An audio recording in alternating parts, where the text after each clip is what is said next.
Yeah, Welcome buddy. one, welcome all, welcome to another episode of Fan Team Radio. I am your host Shayem Khan, joined as always by my co-host Chris Odorizzi. What's up, Chris? Yes, I am. What an amazing, crazy race we had at Albert Park this weekend. A lot of craziness. The track itself, 5.3 kilometers. That's 3.3 miles for our American friends. It's 14 All the turns. Americans. All the Americans, 14 turns and four DRS zones. Yeah, what a crazy race. And honestly, I have an opinion on this real quick. I think that this race needs to be the first race of the season. I know before we started watching, this was the traditional season opener, and it just has that Yeah, atmosphere as a season opener race. Plus, it's on its own, continent away from everything where there's no other races, and it just feels like a really good first race of the season.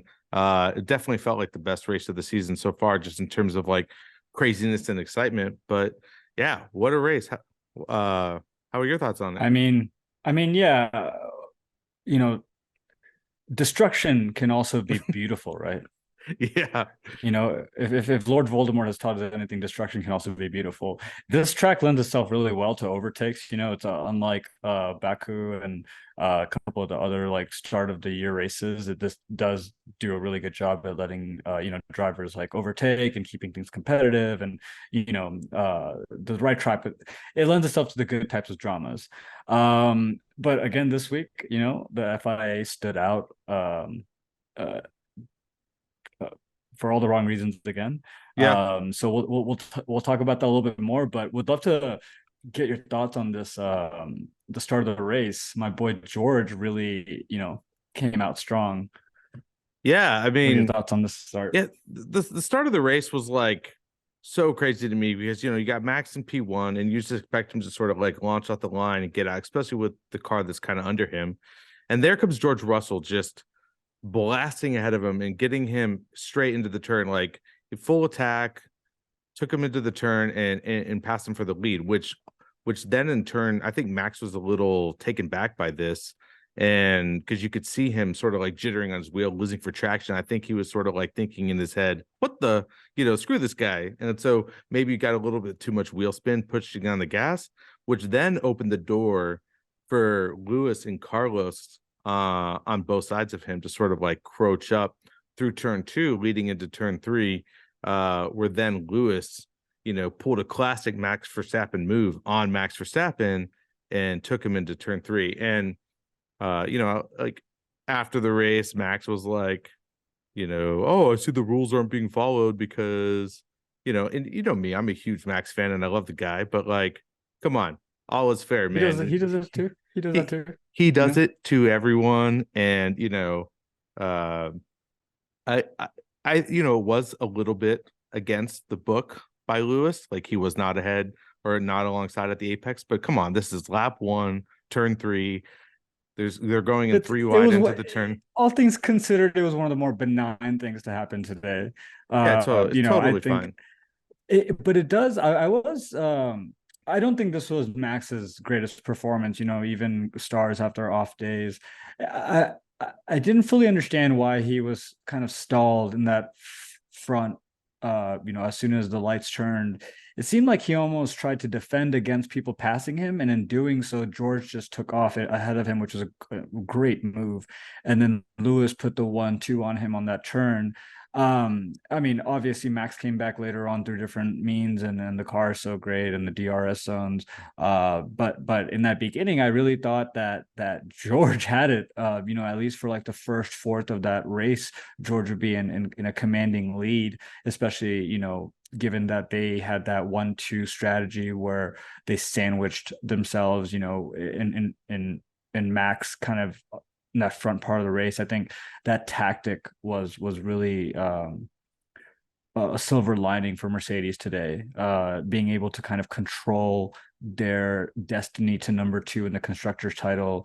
Because I'm not fully convinced they'll win the constructors title, but to at least keep that gap respectable, I think deploying that sandwiching either Sergio or Max, and really, staying in front of them that way to make sure that they can't easily overtake. I think that was a really great strategy. I don't know if it was planned, but obviously, you have to kind of be up in that front row as a duo to be able to accomplish that most of the time. So it's something that I would really like to see Mercedes kind of purposefully do going forward and into the season. I think it's going to be their one chance at kind of really setting themselves apart from Aston Martin, but also really closing that gap to a respectable level between themselves and Red Bull. Yeah, I What do you think mean, about Mercedes today? yeah. So actually, was I'm a huge Red Bull fan, and for those who aren't watching the video cast, I'm always wearing my Red Bull jersey because I'm a big fan supporter, but and I'm not definitely taking it off until they lose a race this year. But I was so happy to see Mercedes back into the fight because let's just be honest, 2021 was one of the best years of Formula One. That the back and forth between Max and Lewis just going at it constantly, and I miss that competitive side. But I think that they got it right here. I think that they got it right, attacking off the line, and being very aggressive to get in front. Because I think that is any teams, whether it's Mercedes or Aston Martin or potentially even Ferrari, that's their only chance at stunting Red Bull into a potential win, is being able to keep them behind. Because as soon as the Red Bull gets in clean air and Max in the lead,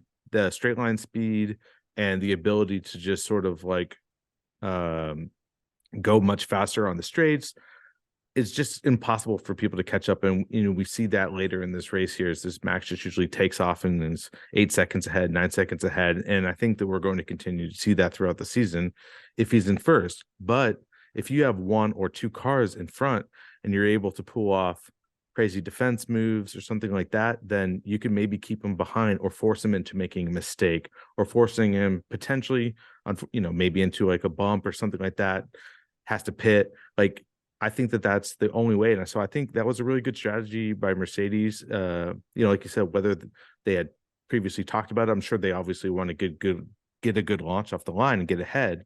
But it was George was a good deal ahead for the first few laps. I mean, he built a really big gap. I don't think he was going to be able to keep that gap fully. But I think that was a really good intention for them to be able to do it. But then comes Alex Albon crashing his car, which causes the first like sort of big moment in this race, and giving Mercedes this decision that's going to be a very difficult one, because initially Alex Albon loses his car, loses the rear, goes into the wall. By the way, I thought this was incredibly dangerous. Like, but Alex Albon like slide through a big puff of smoke, and car was completely invisible. And I totally thought that he was going to get T-boned at full speed. Rear-ended. Uh, Yeah, or I actually thought T-bone on his rear. I Yeah, thought it was I thought sticking it out could the have been entire time. fatal. Yeah, he was like, these cars like drove by really quick. Like in I forget the race because I'm not as seasoned, but Kimi Räikkönen went through like a puff of smoke and just gunned it through it, like the old Days of Thunder, the Tom Cruise movie. You just gotta like close your eyes and go and just pray that you're gonna go. You just have to trust in the car. And I was like, if somebody goes straight through the racing line, they're just gonna T-bone Alex, and that's it. Yeah, it was kind of like Japan a couple of years ago when there was so much rain that rain was coming up from the ground because there's just so much water, and visibility was damn near zero. And when you're on the onboard, you can't even tell what's 10 feet ahead or like a couple of feet ahead of you. So yeah, I thought that was a really dangerous spot for him to be in too. I think another dangerous spot later on was due to the next red flag where Zoe and a couple of others locked up trying to adhere to the red flag and then almost ran into each other. It Yeah, was, and I think Mag ended up going in through the sand to avoid all that mess. yeah, Yeah, a lot of potential for even more crashes today, like on top of what happened, just, and I think this points to a bigger fact. I know we'll touch on this a lot more in this conversation. The arbitrary nature again of the red flags for today, for not today, I'm sorry, for this past weekend. Yeah. It it seemed like it only served the FIA's best interest to make this race as exciting as possible in the last couple of laps, which seems like it's been their initiative for the past several races, is how do we recreate the atmosphere of 2021 Jeddah. And they're doing it at a detriment to the sport. Officials shouldn't be so intermingled into every single race to the point that they are the point of topic, or the topic of conversation. They should be an enigmatic, but transparent body that governs the FIA race control. Even, I know that the stewardesses punishment that they doled out to Carlos Sainz, it really wasn't.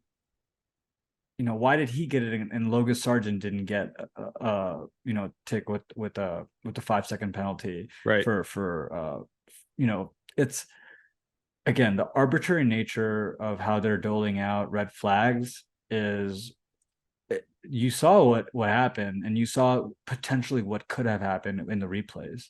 So yeah, what do you think about that? So What's your stance on the FIA for this well, race?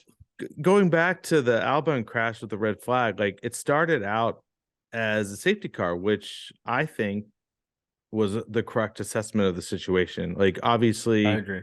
there's a question, especially with the announcers, that maybe Albon crashed too hard into the barrier and caused structural integrity damage, which then they need to actually go out there and figure out if they need to rebuild the Tech Pro and all that kind of stuff within the barrier. But the FAA specifically put out a message that said the reason for the red flag is because of the amount of gravel on the road, which is just a ludicrous. The car was mostly in one piece. You just get a crane in there, pull the car off, get some marshals out on the track while the safety car's on the other side, and sweep off the gravel, which most of the time the gravel is just going to get cleared by the cars anyways, and get back to Yeah. racing. So I want to elaborate a little bit further, because once the safety car is called, everyone has to make a decision. Do we pit? Do we not pit? Because pitting under safety car or even under VSC nets you a huge time advantage to pitting during the race. So this was the first mistake both by the FAA and by some of the teams, because I wasn't actually a huge fan of Mercedes pitting George, just because of the fact that what we discussed a few minutes ago, that I think the best bet for Mercedes to keep Red Bull behind is to have both cars in front of him, because otherwise, if it's just one car, then we're going to see Max just use that straight line speed advantage to pass, which is what ultimately ended up happening to Lewis when he was a sitting duck. And Lewis was mad. He called the team out right after they decided to pit George. Yeah, his team radio message was like, I'm at a massive disadvantage now because it's like I'm a sitting duck. So I can sort of see why that they wanted to pit George, but in that specific circumstance, I just think totally wrong in the moment. However, right after George pits, and I think Carlos pit as well, the red flag gets called. And this is a situation that I think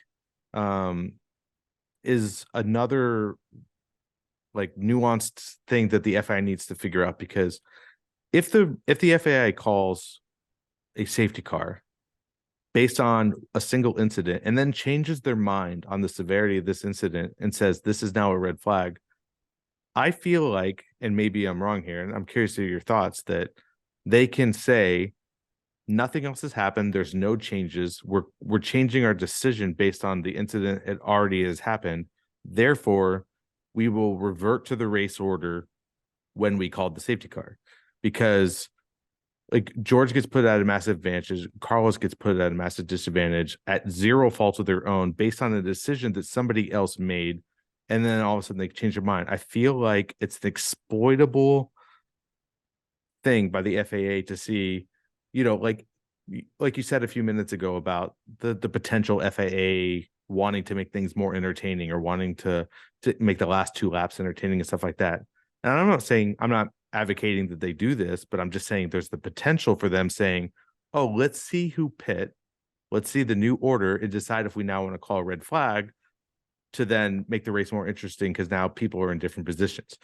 Like, again, I'm not saying that they do that. I'm just saying if they change their minds, I feel like they need to give the teams the ability to take back their decision potentially. I know the race is a fluid thing, like we discussed last episode, Yeah.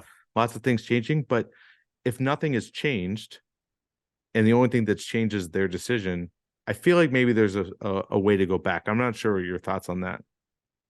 I mean, relating it back to American sports, right? Think of all the referees that we actually know of and like their names have been out.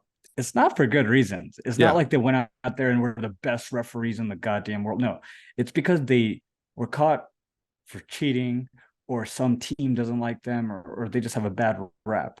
You Yep. have to, if you're the governing body, you just need to administer the rules in the most, you know, uniform, consistent way possible, and it has to be tied to an executive decision maker that is going to make the right decision based on the rules. When the rules change and they're not being transparent about it, and it applies differently to different teams, and there's examples of that in American sports as well, but not to this length. Yep. To the point where you make a call and within a minute you change it again. But in a game, and I mean, I'm gonna call it a game, but in a game where milliseconds mean everything, that 1 minute is more than everything. It could change the landscape of championships. Like, 100%. and it's not due to the merit of the engineers, the strategists, or anything like that. It's not due to the drivers. It's due to this, invisible glove. And I, I wish I knew the history better of the sport and how the stewards and race control were being scrutinized by the fans, and if it was to an extent that made them make any changes. Because right now, again, like with a bigger Western fan base and American fan base, like American advertisers are not going to funnel that kind of money to a sport that has so many holes in it at the executive level. And when rules are being administered like this and crashes happen, and you go to the replays and you see other potential crashes that could have happened, it's hard to ignore. It's the FIA again are in the center spotlight after a race that should have been an awesome race, just Yep. by virtue of the track and the cars and the drivers and the sense of competitiveness that's just naturally in F1. The rest is just bullshit. Yeah. Like, this is just bullshit. And I It, think scrutiny, like many things, will take time for it to take effect, but I think as more media folks talk about it, as more traditional media starts to pick up on it and start to put a spotlight on it worldwide, hopefully it's a trend that catches on. I think hopefully leadership will change. There'll be more uniformity across like all of the different races and all the stewards and all of race control. But this today's example, one of many, was a really severe one. Three red flags, man. That's first something to be time, embarrassed about. first time in F1 history, in the entire history of the sport, this is the first race with 3 red flags. And actually, like, I didn't actually believe that when I heard it, because I was like, clearly, like in the 90s or something, when cars had no reliability and there was like, death-defying crashes all the time, I was like, surely it had to happen. But no, this was the first race with 3 red flags, and that sort of brings me to this point. I was going to bring it up later, but I don't always agree with the guy in the last few months. But Toto Wolff came out and said that F1 just must better define rules when to use red flags, and I totally agree here, because not only did we go from safety car to red flag in just sort of this ambiguous moment of like, well, I don't know what we're doing, let's just call red flag. Saying, well, similar to when we called the safety car with Lance Stroll, it's just like, I guess we'll just do this. So this was a moment that completely changed multiple teams' races. Like you said, it should have been an amazing race, which it ultimately was, an entertaining, good race. It was a fun race. It was a fun race. A lot of stuff going on, but we should have seen like what the advantage of the payoff of George pitting for Hards. Now, obviously, ultimately his car ended up exploding, which is very unfortunate for George. And it sort of like not validated the FAA, but like kind of erased their mistake. But we should have seen the outcome of that and said, like, did that work? Did that pit stop work instead? Just this red flag that was unnecessary. So I just totally feel like a red flag needs to be this last resort. Like the track is literally undrivable, so dangerous that no one can be on it. Got to get it done. And then I just don't think that any of the first two red flags were warranted for that situation. But yeah, I was really kind of hoping Yeah, I that we think, got. Yeah, go ahead. in the effort to make the sport more entertaining, the FIA has, handedly made it less entertaining and more dangerous at the same time. 3 hours for a race, and most of it was just, sitting around trying to clear up the track. When K-Mag's tire came off, again, you didn't need a whole red flag to take care of that. And then you start these guys from a standstill with 2-3 laps to go. Are you kidding me? Yeah, Did you think these guys stopped being competitive after a certain amount of laps, so they're just gonna like gentlemanly like let others in that kind of window? Like what is, like, artificially kind of pushing towards the last 2 laps of the race to be more exciting? Then what the hell were the first 56 laps for? yeah. I mean, this was another instance. Like we could just jump into it now. It's just like another instance of there was two pieces of debris. There was the physical tire, which didn't stay on to the wheel rim, so it wasn't tethered, but it was a whole tire that a single marshal could run out on the track and pick it up and take it off. And I'm sure there might have been, one or two pieces of debris from the wheelbase, but that, again, we have tons of instances throughout the sport of during a safety car, the marshals run onto the track, grab the pieces of debris, run off the track. And, the safety car leads them around any debris, and that is what it is. So why do we need a red flag for what was seemingly a pretty benign accident? And we're sitting there like again, they said it was because the wheel rim debris, and it's like, so like it's going to get picked up. So now we have a red flag again, similar to like like you brought up like the Abu Dhabi, but something like this happened in, I believe, Baku a year or two ago. Remember where Lewis Hamilton overbraked himself in the runoff of Baku? But it's like, why? Like this should have been a safety car. And I think, to your point about the FAA and entertainment, that if it's a safety car, the race ends under safety car, and it's completely anticlimactic. And so, how do we make it climatic? We call a red flag, and we have a shootout over 2 laps. That, like you said, these guys are competitors. They're gonna they're all on brand new soft tires. I guess some of them were used, but like they're all gonna outbreak themselves, try to gain positions at the start.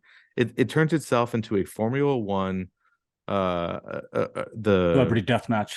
well, yeah, but I don't know if you've ever played the EA racing game F1, 20 the series, but it turned into an online lobby of people just It almost looks like Burnout. yeah, it's just It like almost play. It's like playing Burnout. Like it's by now you're giving and Alpine suffered for it. You're giving mid-tier teams like Alpine a chance. I mean, I don't blame those guys. Like they have a chance to win a race. Like if it's only 2 laps, they can kind of get in there and wedge it in, and hopefully if they get a good enough start and an aggressive enough start, they could possibly win.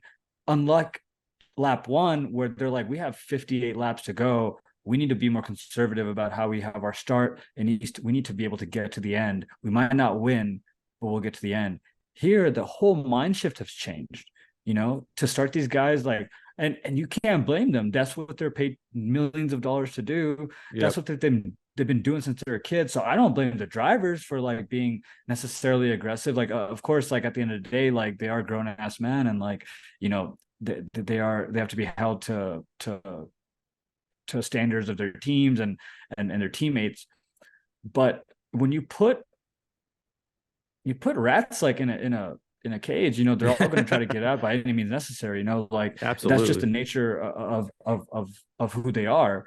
So in this situation, like it was incredibly dangerous. It was gross because you can tell, like, even if the FIA never admits to it, it's due to greed, essentially. I feel like is what's kind of driving it all, instead of like logical business progression, right? There is a way for a brand to get better and to get more traction and do it in a way that is good for the sport. It's sustainable. It's you can build on it. It's iterative. This is cutting corners, no pun intended, to give the fans some sort of entertainment. It's like WWE meets UFC, which another topic for later. Um, Do you think it's directly related and stemmed off of Drive to Survive? Do you think this, like, Drive to Survive was awesome and it got me into the sport a lot more, but do you think that they want to build more clippable moments to put into the show, or at least that maybe that's the impetus of what started it off? Because this kind of thing is perfect for Drive to Survive in order to, like, they have the storyline of Esteban and Pierre hating each other from when they were kids, and now all of a sudden you have Gasly crashing into Ocon, and now they can build a story around that where they're like, oh, he did it on purpose, or oh, like, this thing happened. And I'm just like, yeah. because if you just have a race where everything kind of goes by the book and everyone's just going around the track and there's some overtakes or something like that, there's not a whole lot of like dramatic stories to pull out of that. But now we have these like Yeah. crazy moments that they're setting up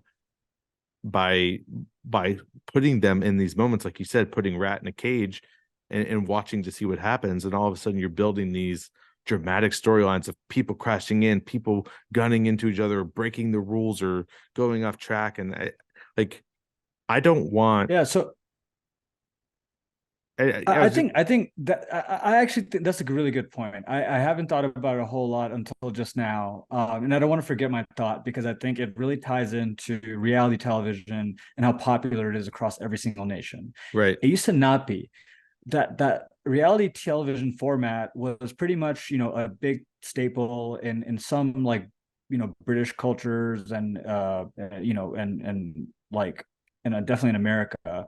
America did a great job of, scaling it like we do with most entertainment. And when Netflix brought that format to a sport that hadn't really had great traction in America, the FIA as a body, I think, just took that and just try to juice it for, as again, greed. They just try to juice it as much as they can now, without really setting any bedlam, other than like multiple races in America. Like they did that for their greed as well. But I think, like, the format of reality TV and the fair nature of sports do not go together well, especially when you have a governing body that is spread across the world and have their own, incentives. So I do think that's a good point you bring across, is, does reality TV and the format of that affect how, the future of F1 is evolving? Because the success of F1 right now, the recent success, is tied almost directly to Drive to Survive. And especially when it happened during the pandemic and people just had nothing to really pay attention to, other than that and the Tiger Hunter. It struck a chord at a time, and I would love to see college professors talk about this as a case study. But yeah, I think Netflix did kind of change the trajectory of F1, and I think it's a hard argument to not take into consideration. Yeah, just like I would hate to see, like, I know there's a lot of purists of this sport, and I don't mind, a little bit of changes here and there, but again, I think F1 became a worldwide phenomenon in everywhere except the States because of the pure, utter elite competition in the sport. Watching guys like Michael Schumacher and Senna and these other guys like just take a vehicle and make it do things that most people couldn't. And like, it's like the Jordan of the world, like just watching someone like dunk from the 3-point line, stuff like that. It's like you're watching greatness at all costs. And I don't want to see it just turn into reality television. I don't mind a little bit of extra flair here and there, or whatever they want to do to bring it to America, like driving down the Vegas Strip and things like that. But I still want the integrity, the actual sport of it to remain the same. And I think that, that's what we're seeing a little bit with these FIA decisions to create more drama. Because, like, let's be honest, like they could have run the safety car the last 2 laps, and had it end under safety car, and that would have been probably the fair thing to do. Obviously the third red flag is warranted because there was half the cars on the grid damaged or off the track, but Yeah. the first 2 just were completely unnecessary. Like, like you said, like while we still had an exciting race, like I just don't think ultimately it was a just race in the end, because the FAA just needs to, like we've talked about before, have a definitive rule book and know exactly when to make the decisions and why. And stick with it. Like, Especially in situations like going from a yellow flag to a red flag. When, if you stuck with one decision, if they just stuck with the red flag, it would have kept probably George in the race. It would have kept Carlos from getting, penalized so much. It's just a trickle effect to it, a trickle effect to all these decisions that affect more than just that specific, situation. And I think no other sport I've come across where it does that.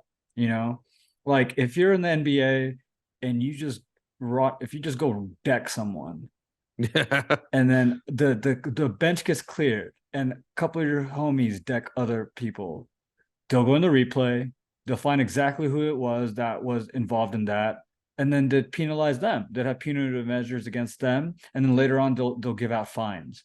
The game still continues with the backup people for those players. It's just they figure out a way to deal with it, right? And they stick with it, and it works. Right. Like I mentioned in last episode, you need to find what is appropriate for the speed of the sport. In this sport, 1 minute can mean everything. 1 second, a millisecond means everything. Right. So when you think about it through that lens, how can you have such a delay between a yellow flag and a red flag? Enough of a delay to have George come in and pit, and then completely throw off Mercedes' strategy to be able to get some, sort of 1-2 in the podium, or 1-3 in the podium, or 2-3 in the podium. And they just let Red Bull unleash, essentially. And it messes with, not just the, the legitimacy of, I'm calling it right now, Red Bull's eventual win this year. Yeah. It's not just, it takes away from that, but it also puts these like teams like Haas and Williams that have lower budgets in a position where if they keep crashing their cars, if they keep getting into these kinds of situations that could have been avoided because of red flags that shouldn't be doled out, what does that do to these teams towards the end of the year? Are they still adhering to the budget cap that they had to spend more money on because of the trickle effect of these red flags? Like look at Alpine. They're down 2 cars bad, Yeah. Like I know that luckily they have 4 weeks to get everything together and get get their cars fixed.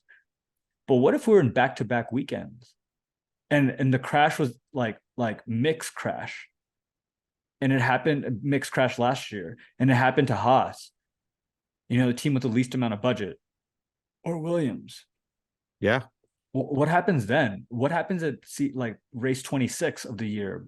Are they just going to be like walking across the finish line like Ricky Bobby style? Like what are they going to have, like a fucking rickshaw? Like what are they going to do? Yeah, we have It's we'll get into this a little bit more later, but we got in Baku, we got sprint race coming up, and we could talk a little bit more about that and the implications of that. But what happens if these crashes happen in the sprint race and then they have a day to fix their cars and get them ready for the race, and then it happens again? Like, I definitely, your point about budget caps and things of that nature are super valid, and I think going to be incredibly concerning for even some of the top teams, because we have new regulations and people are still figuring out their cars. Reliability has already been shown to be, somewhat of an issue. We have George's car blowing up.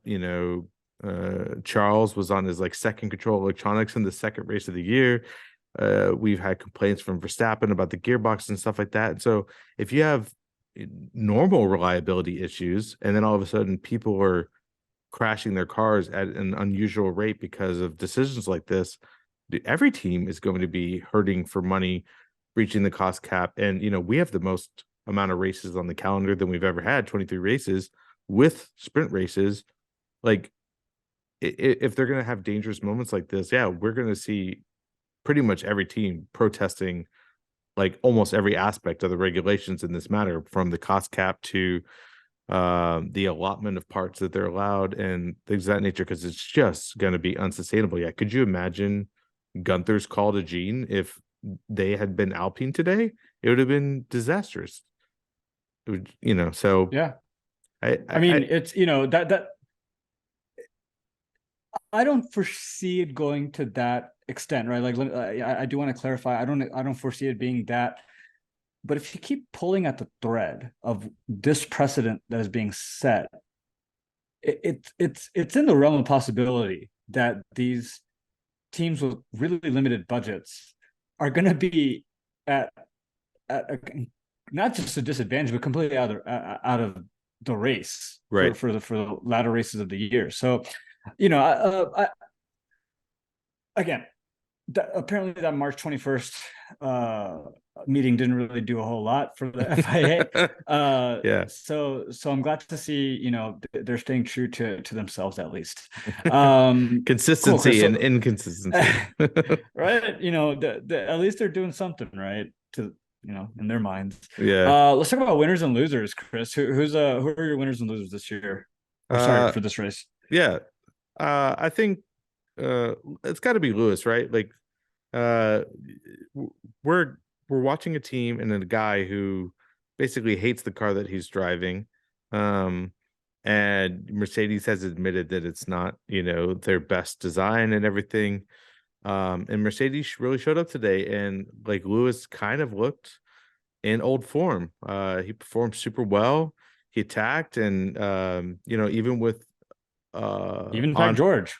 attack George. Yeah, and we could talk about that a little bit. But yeah, no, Lewis was like held his own, stayed in front of Fernando in a potentially slower car, and just looked true to form. And I was super happy to see him get that second place.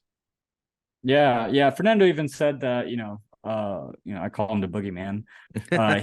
He was trying to push Lewis and trying to get his tires to dead earlier than needed be. And, he has a way of imposing kind of his will on others. And Lewis held his own, just like the 7-time champ that he is. And Fernando later on talked about how Lewis drove magnificently. And I I think this was they needed this. He needed this Yeah. to kind of steer the ship as right as they can this year. I'm not saying they're going to pull out P1s and P2s consistently, but even with the concept being, subpar, he was able to pull out a really good performance today and avoid all that muck, which I am so thankful for. If more than anything else, honestly, this race. And I think another winner, Mark's season, for virtue of that. I know George had it's unfortunate how his race went down, but I think now with Lewis kind of having that P2 and knowing that the car isn't a complete bust and that it can compete with Aston Martin, definitely outdo Ferrari. Um, I think this was great for Mercedes season as well. I think it was a good silver lining for them. Yeah, I mean, we saw last year at the end of the season that Mercedes was able to run up, get a couple podiums, and their car looked extra performance. So I am a little concerned that um this was more of a track, dependent sort of performance. But honestly, I really hope that they're able to sort of keep this up because as much as we already know that Red Bull's going to win most likely drivers and constructors and take it away, I want to see people challenge it, and I want to see people take it. Um, and with Red Bull's wind tunnel disadvantages and their downtime on that, I want to see next year have everyone prove that they can close the gap, and then we can have a 3 or 4 way title race next year and have an amazing season of F1. So yeah, I think Merck's season took a big step forward here. Even as lucky as George was, I definitely think that he gained that confidence knowing that he can get off the line, get ahead, and to see Lewis finish where he did. Now he knows that we have the car, and they could start building the strategies around that. They could say, we if we can get in this position, this is what we're going to do, and they can know ahead of time how they're going to play it versus just sort of expecting to be running fourth and just sort of like in a race of their own. So I'll agree with you here. I think this is a really big bonus for Merck's season, and I really hope that we get to see more of this as soon as next race. Yeah, yeah. I mean, knock on wood, but I agree with you. Yeah. Another team that was able to escape and elude the day's disaster was McLaren. Um, Yeah, Oscar I know you have thoughts Piastri. on them. Yeah.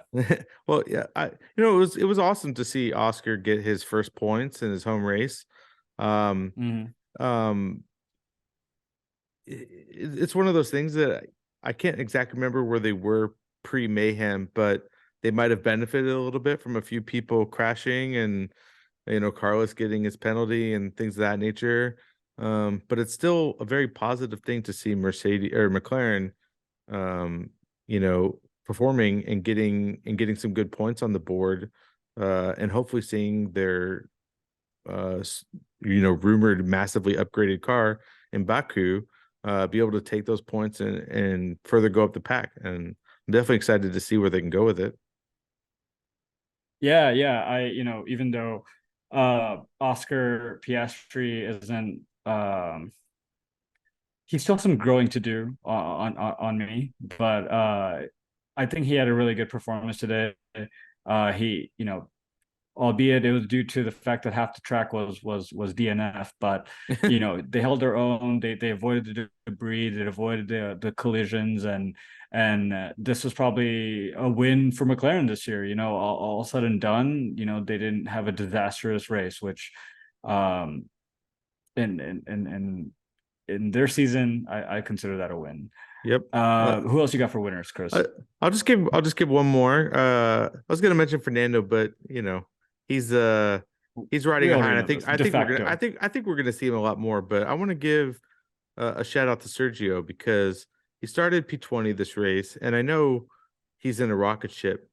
But if you were watching some of the passes he made on track today, after in practice and in quali, this guy, it was debatable whether it was his fault or if he had his car's fault, whether there was a setup problem, a mechanical failure. It sounded like Sergio was super convinced that there was, and that the rest of the team was kind of alluding that there wasn't. It was sort of driver error, but the guy couldn't put together a single lap the entire weekend in practice, or I don't even know if he even finished any good laps. He went off track, he locked his brakes up multiple times, ended up in the grass, ended up in the wall, and in this first attempt in quali, went off track, locked it up, and that was it. His race was over. So or his quali was over and it started P20. And I was actually I was like, I haven't seen this guy perform this badly in a long time. And I was like, if it's his fault, we're in trouble. And if it's not his fault, I really hope that they can fix the car. So I was actually expecting Sergio to sort of be out of the race on lap two. Um, and the guy was on fire the whole race. Like this guy was passing guys late into corners, passing on straights around the outside, and doing some really ballsy moves, and keeping the car on track and performing well. So yeah, I think Yeah, his onboards were his onboards had my palms sweating today. yeah, Or sorry, during the race. I did not think that honestly he was going to finish the race yeah, after me too. the second red flag. I thought he was going to get caught up in something, but I am glad to see that he was able to finish. He was able to charge ahead. Again, smooth operator, just Well, got the job done, got around the the late pack yeah, cars. So I'll while agree we with you all there. yeah, while we all know that his title fight is probably all for naught. Like Max is ultimately probably just a much more refined driver. He definitely drove today like somebody who was in the title fight, because he wanted to get as many points and limit the damage. You could see the sort of fire in his eyes to say like, hey, if Max makes a mistake, I want to be there to capitalize. And I want to see more Yeah. performances like this. And he's the king of the street, so I hope he puts in a good performance at Baku. Let's talk about losers. Besides everybody else that we haven't mentioned. Who's your Yeah. first big loser of the weekend? My ultimate loser is Alpine today. Yeah, for sure. Felt really bad for them. Uh, it was one of those things that if it was a regular circumstance, I think both Pierre and Esteban would have finished top 7 even. I think they have a good car. I think they were both in the race. They could have done really well today, or sorry, during the race, but they had significant damages done to their car. Luckily, they have 4 weeks to repair it and get back before Baku. But I think Alpine is going to be my biggest losers. Charles, we haven't really talked about him, but poor guy. He did it to himself. I think this race, I know he kind of wanted to pass it off to Lance, but when you look in the replay, he did kind of try to force himself into that first turn a little bit more prematurely than he should have, I guess. I Um, I don't know if uh, you remember this from last year, but this was actually a super poetic moment, because when this happened and I saw Charles go into the gravel, I actually thought it was Carlos, because if you remember last year, Carlos went into the gravel you're on right. lap 2, and I was You're like, right. oh no, Carlos did it again. And so I totally thought, and then when I heard it was Charles, I was like, oh man, like what poetic injustice, or what, however you want to call it. Like those Ferraris are magnets for the gravel traps, and I just felt so bad at that moment, because the guy can't put a race together, and it's either his fault or Ferrari's letting him down. And just watching this guy have this start to the season after what could have been last year, it's just awful to see. But yeah, definitely Charles definitely has to be on the top of the losers. He's Yeah. he's having a rough season so far. My bold prediction is that after not this next season, but the season after, he'll be going to Aston Martin as their driver too, and Fernando will still be as D1. Yeah, I definitely think that the prestige of Ferrari is never going to go away, and that was his dream. But he will leave if it means potential winning a championship. If he can't win a championship at Ferrari, I do see him leaving. And if Aston's the team, then Aston's the team, or whoever's the top competitor at the time. But I feel bad for the guy. He's a super talented driver, and I want to see. I think he's the guy besides Lewis that can take it to Max. So, yeah, Yeah, but he just needs to be in the right machine. got to be in the right machine.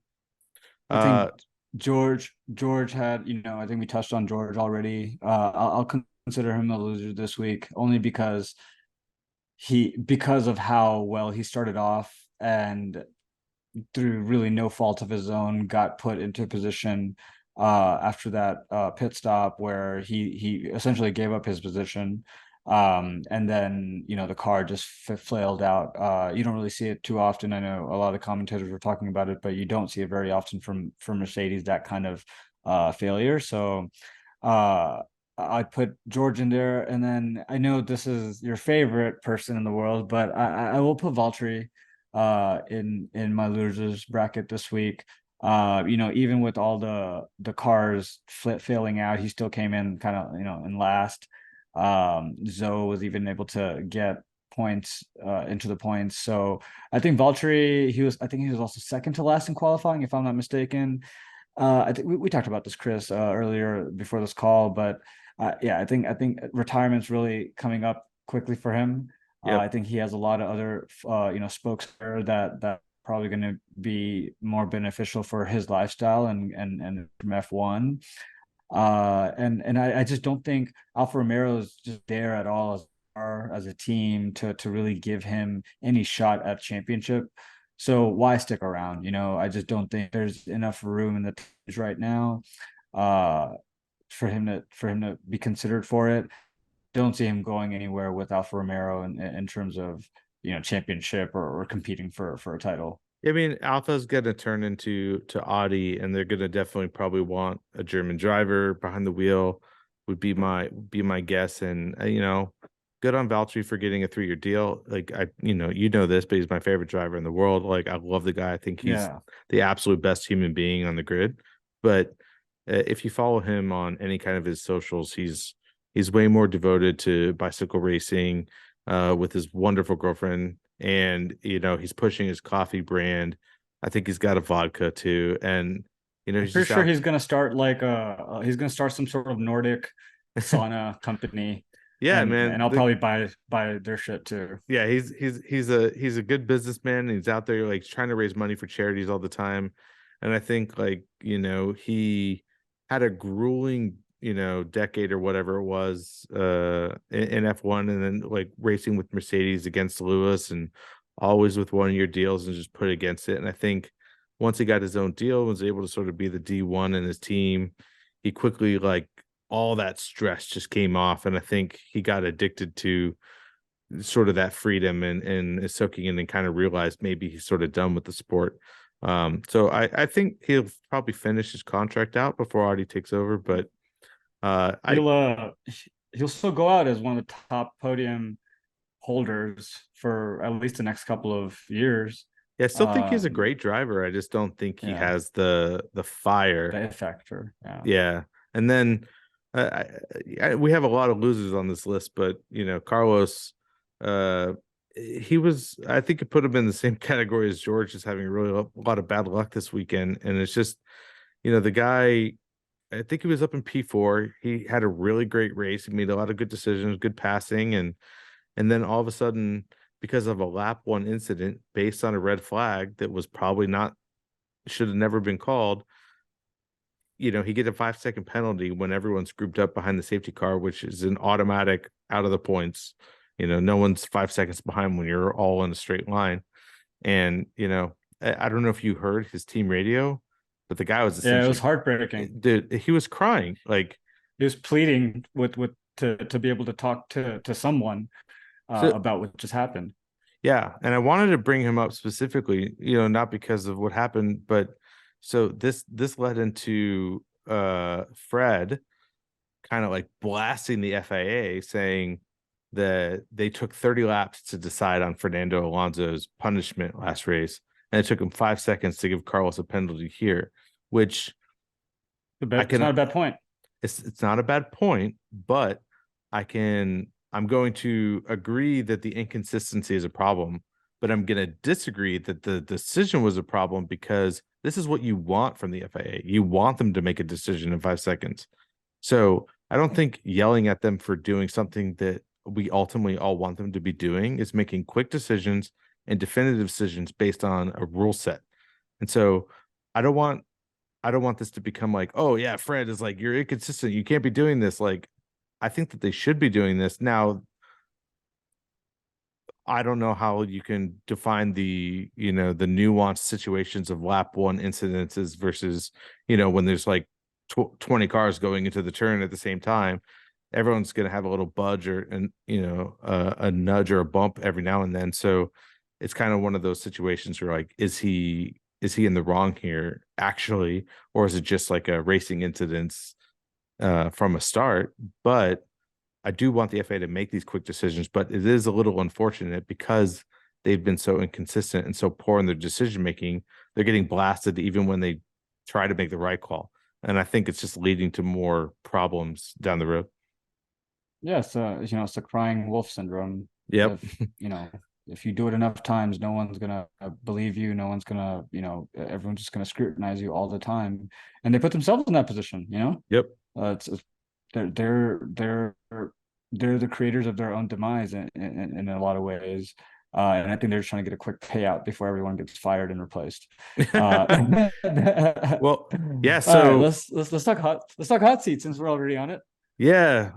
I mean, I think everyone listening can kind of already predict, and I really hope that this isn't going to be a broken record for the whole season. But for me, the FAA is in the hot seat again this week. It's just too many indecisions, too many poor decisions that lead to either chaos or ruining races, all for the sake of whatever it is that they're trying to do in the back end, whether it was innocent or not.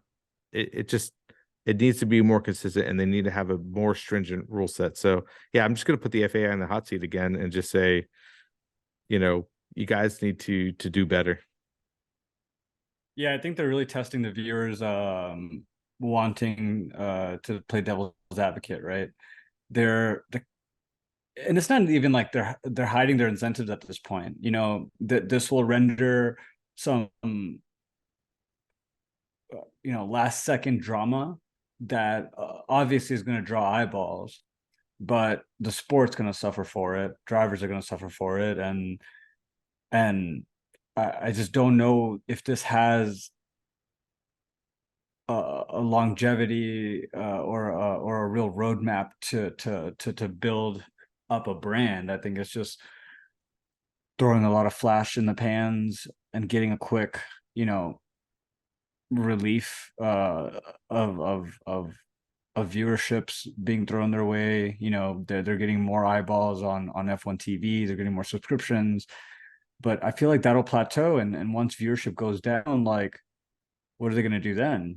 How are they going to, what are they just going to have like a Coliseum fight in the middle, like a death match, like in the middle of the race, like what is, are they going to start like having like cars driving backwards during like during a week? Like, what is the next gimmick? Like, it's so gimmicky. It's just, I hate the FIA. So after Abu They're the Dhabi, worst. yeah, after Abu Dhabi 2021, I was a Super Max fan. Listen, like after every race, I play Max, Max, Max, Super Max. I don't know if you heard that song, but I was blasting it after every song or after every race. Lewis fans don't do weird shit like that. Yeah. Well, you got to listen to the song. I'll play for you sometime, but it's super addicting. It's super addicting. But I wanted Max to win so bad, and every single race I was on the edge of my seat. The Monza crash and everything like that was just so. It was a crazy season, and I couldn't wait. And then we're sitting there at the end of Abu Dhabi, and Lewis is, very much clear of Max, many seconds ahead. And then the Latifi crash, caused the safety car, and there's all this stuff. And as Mr. I was watching, as I was watching it, even though it was like high drama and everything like that, once Max crossed the line and Christian Horner was like, "Max Verstappen, you are champion," I felt dirty the whole time. I even looked over to my wife and I said, "Not like this." Like straight up the Matrix, the mouse from the Matrix, like, not like this. Not like this. Yep. Like, I was like, I want Max to win so bad, and this feels wrong. And it doesn't feel wrong in the sense that Max did anything wrong. It just didn't feel like the sport had carried itself out the way that it should have been carried out. As much as I wanted Max to win, Lewis should have probably won by just finishing the race under safety car. And I think we're seeing ourselves setting up for more potential Abu Dhabi's, because we're already feeling that. And it's like, we already knew Max was going to win this race, and Lewis deserved second place, but the rest of the order behind them was fair game. It's like we have Lance Stroll in fourth place, probably should have been Carlos. if George's car never died, maybe he should have been on the podium. But all of these things are being manipulated by the fact that the FAA has indecisions. And so, yeah, just if this continues to keep happening, I mean, I think we're at a point now that if they make good decisions, we'll at least be in a spot where we're most likely should have been. But if this keeps happening more and more often, this is going to be just like phony math, right? It's just going to be like, whatever. Let's just roll a dice and see who ends up where because of bad decisions. Because you can't have teams creating strategies based around who knows what decision is going to be made tomorrow. You have to be able to make quick decisions on track to pit under safety car or whatever. These things need to happen instantly. Like you said, milliseconds matter. And if they never know what's going to happen next, then they can't plan for it. So, yeah, I think we're both in agreement. FAA hot seat. These guys need to do better. They suck. Yeah, I fucking they hate suck. them. Yeah, I think one other person I'll put in the hot seat is Nick DeVries. He, I'm listening to a lot of other podcasts in the F1 world and kind of reading the articles that are being posted, and it seems like he is replaceable, right? We can. Yuki is, he's putting up points. I mean, I know it might be too early to call, but I just don't think Nick is really putting the drive to Yuki the way that he had professed that he would.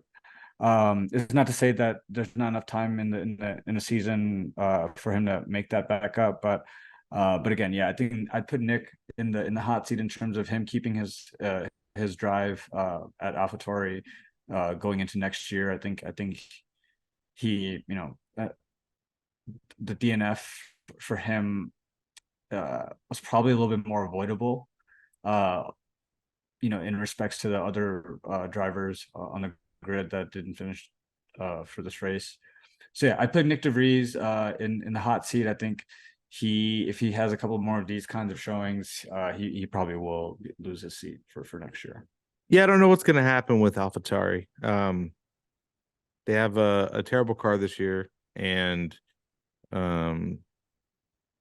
don't know what their future ultimately is going to end up being. Like, obviously, Marco says they don't want to sell the team and all that kind of stuff, but you never know what's going on behind the scenes. But I'm not a big fan of Nick. Just general, I don't think he obviously had a really good showing at Monza last year, but that was like a flash in the pan, just like we've said before about other instances of drivers. And he's not performing. He talked a big game, especially in Drive to Survive. He talked, down to Tsunoda, like, I'm going to destroy this guy, that kind of thing. And he's just not doing it. And if they want to be competitive, I don't think that unless he actually shows up, he's not going to be there next year. And I fully support it. And I'm glad Tsunoda is actually starting to put in points on the board, and he's actually looking like a decent driver this year. So, yeah, we'll see what happens there. Sure. I'm not going to put this guy in the hot seat quite yet because it's not fair. But let's just say that Ferrari is not where they need to be with I miss Madia, so we'll see about Fred. We'll see how he performs for the rest of the year, but doesn't look like Ferrari's. I agree with you too. I think it's hard to blame it all on Fred right now. Of course, yeah, because he's only 3 races in, and this week's unfortunate events for both their drivers, you can't really put that on Fred. Of course. But I agree with you. I think, this season has not had a silver lining yet for Ferrari. And it's his job to find as many silver linings as possible to keep people at bay while they get all the changes in leadership and in engineering that they need and that Fred wants. So I think that's going to be his near-term goal is to put up as many good headliners as he can, while in the background they are actively working to change the strategy and make the machine more reliable going into the rest of 2023. So I agree with you there. I think Fred, I wouldn't put him on there just yet, but he definitely is standing next to the hot seat. Yep. Let's look ahead, man. Let's look let's look to next week a little bit, or next race. Sorry, we got I think 3 or 4 weeks before Baku. Yeah. But it's going to be our first sprint race of the calendar year, which I know comes with some many hot topics. Because there's a lot of debate in the paddock with all the team principals, the drivers. Um, it seems like the majority of them are, very against sprint races. And maybe we can like build on this further in future episodes. But it came out that the team principals like sort of agreed on a new format for Baku, to sort of like change the current format that's up there, to get rid of free practice 2 and free practice 3, and then Friday would just be the only free practice leading into quali for Sunday. Then Saturday is quali for the sprint race, and then the sprint race following that on the Saturday. So the sprint race is this completely independent race, and Sunday is the official race based on the quali that occurred 2 days prior. So, and I think this is the team sort of like coming up with this format that they're sort of being pushed on by the FAA, which is might be another, instance of them just trying to create more big moments and crazy things to sort of, because like the sprint race is like, that seems like that's all that is another uh It's a gimmick. it's another gimmick, another thing to put on TV, another thing to build a story around, and more potential opportunities for crashes and things of that nature. And so if the FAA is pushing for this, and the teams are having to trying to find a way to limit damage with reliability and crashes, and also like make it as a part of the sport where the drivers want to care, because guys like Max are like super against this. So I'm curious how this is going to like sort of all unfold in Baku, if they're going to be able to ratify this change for then, if it's going to still stay. But I don't know ultimately if I'm a huge fan of sprint or not. The thing that I'm not a fan of, and this just goes back to our same point about the FAA about consistency, is I don't understand why we have like 4 weekends a year with a sprint race and the rest are completely different structure. I think this is the only sport, and correct me if I'm wrong, you're like an American sports connoisseur, but like, is there any other sport in the world that has like, hey, this weekend we're going to have a different rule set? Like, it just doesn't make any sense to me I why. mean, we have the All-Star game. That's for fun. But yeah, Like like you said, it's for MLB, fun. NBA, it's like midway through the season. There's a reason for it. It's like, hey, it's midway through the season for MLB and for NBA. It gives us a marker for everyone to kind of just join up, celebrate each other. It'll be for the fans. We could donate all the money and all that. Just do some really cool stuff. Really bring camaraderie into it. It's a midpoint. We'll get a little bit of break right after, and we'll go right back into the season. Right? There's a rhyme and reason, and they're able to put a lot into it to get a really kind of a beautiful product out of it. Some people watch it, some people don't. A lot of times it's for the kids, like a younger audience will like watching that. NFL even moved their all-star game to being a flag football game, just so Yeah. their players don't get hurt, because it's a fun thing to do. I'm not the biggest fan of it, but I'll give it to them for I'm okay with that, right? This damn shit don't, it makes no sense. Yeah. You can't even get your proper race weekends right. Why are you adding on all of these extra little like gimmicky like side games? Like play campaign mode and then go and do the side quests. By the way, Like I sorry, I didn't mean to interrupt you, but like you gave me these like your ideas of like or your mention of like the flag football and stuff like that. I totally wish everyone would do some sort of like fun stuff where all the like drivers like go-kart racing. go-kart Like racing, like if it was a sprint race with go-karts, low tension, a lot of fun. Everyone would watch it. Like souped up go-karts, like badass ones, could you imagine them like doing that at Monaco, like on an extra that'd be day, so cool. Yeah, given. and like half the grid, and like it could be like just the livery could be like different charities that they're part of, and like have like delivery stickers, like there's so many cool things you can do that's not this gross like like side game that they're playing, Yeah. I it they can't if they had their races down pat and just really good and consistent, I'd be all for sprint races. It shows me that they can handle that responsibility of adding on these like different races, but they can't even get their regular season races right. Right. And now you're gonna sandwich it in the middle of qualifying in the actual race. What sense does any of that make? It What like happens when a couple of cars crashes out? yeah, it doesn't make any sense in the scenario. Like the FAA is and I mentioned this earlier to another friend of mine who watches Formula One, is that they're trying to change too many things at once. And when things fall apart, you won't know what that thing is that caused it to fall apart, because you're changing things and not letting those things like simmer and figure out where they fall. Like, so you introduce a cost cap, right? Now you're introducing sprint races. You extend the calendar to have more races. And you're just making a ton of changes at the same time.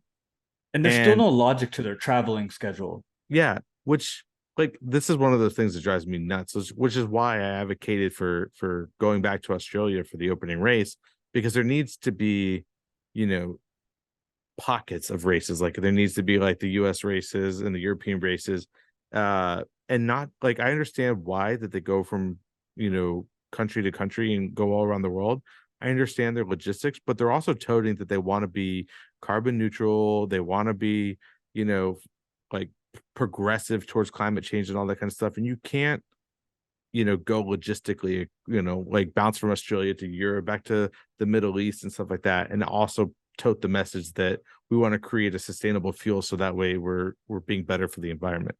They just need to start making some sense, which is why I'm just not a big fan of the sprint race weekends at the moment, especially the way they have them out. Because first of all, you're doing them 4 weekends a year or whatever they're doing at this time, and it's like, why that? And then it also doesn't fit the schema of, putting people in budget caps. The only benefit that I can come up with is giving the teams the ability to see how their cars perform in the race, in the sprint race, and then maybe making some adjustments for the race. And so like their whole weekend isn't shot based on one setup.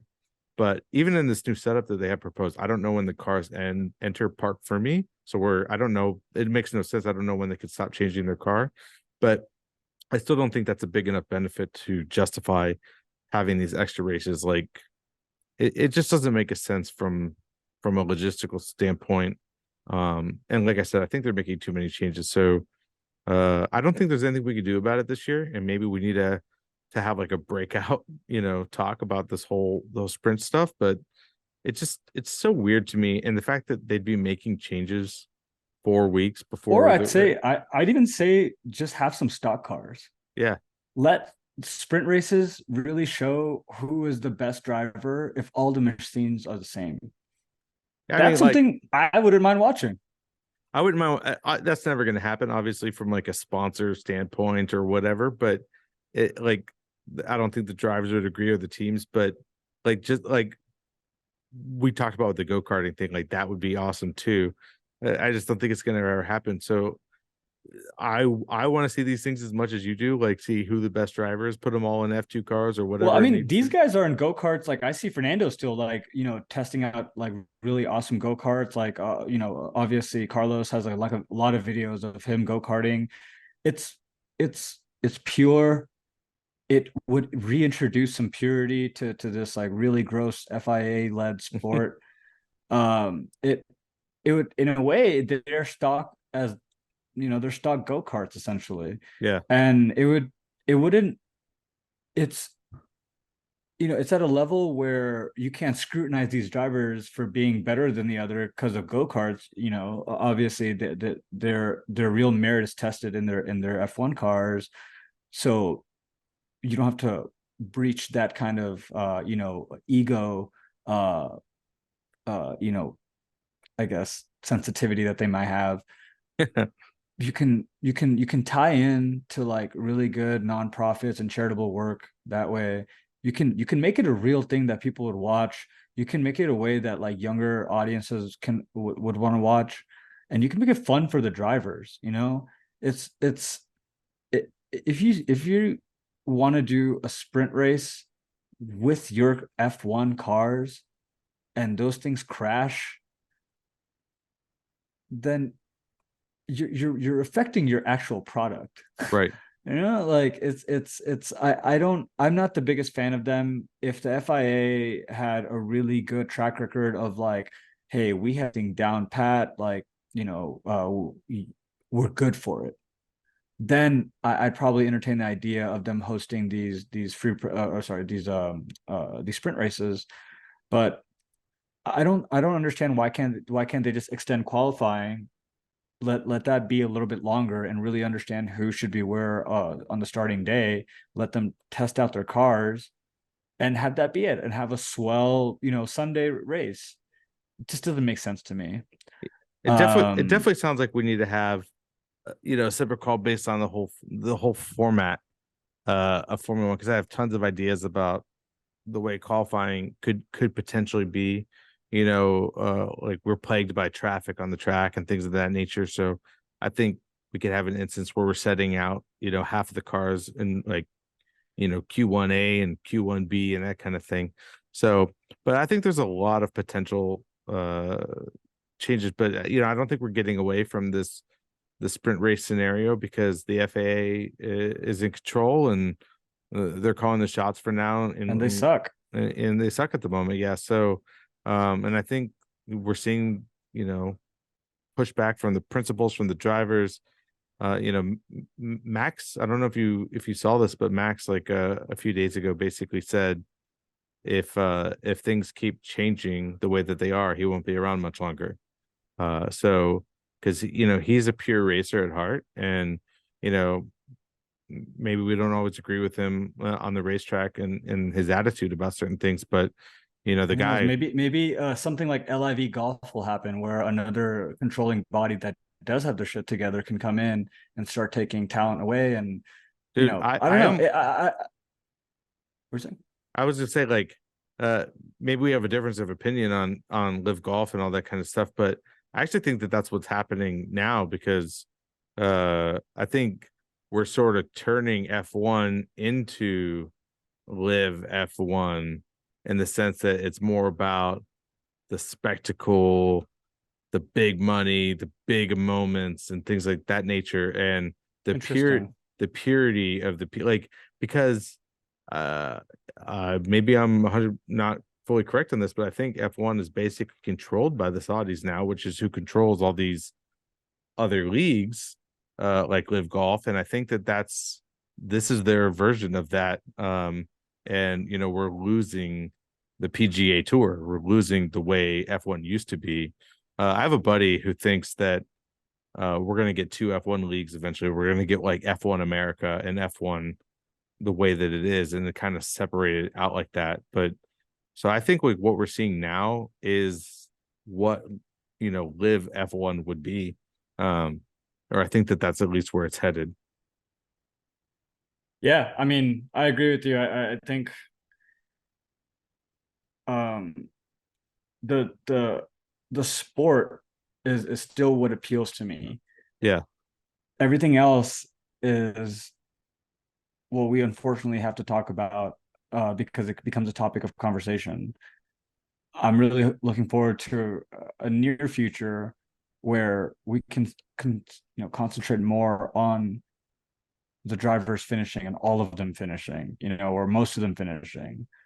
We didn't even get a chance to talk about any of the other drivers because half the pack was out. Which I've never I don't think that's happened in any IndyCar race. I don't know if that's happened in NASCAR. I know there are big pileups, but the rules are pretty consistent in how they're being administered. I don't ever hear about NASCAR's governing body being held under scrutiny at the scale that the FIA is. I don't even know the IndyCar governing body, like specifically. So, it's like, I'm like, back to my point. If the officials if you know the name of the officials, there's something wrong. 100%.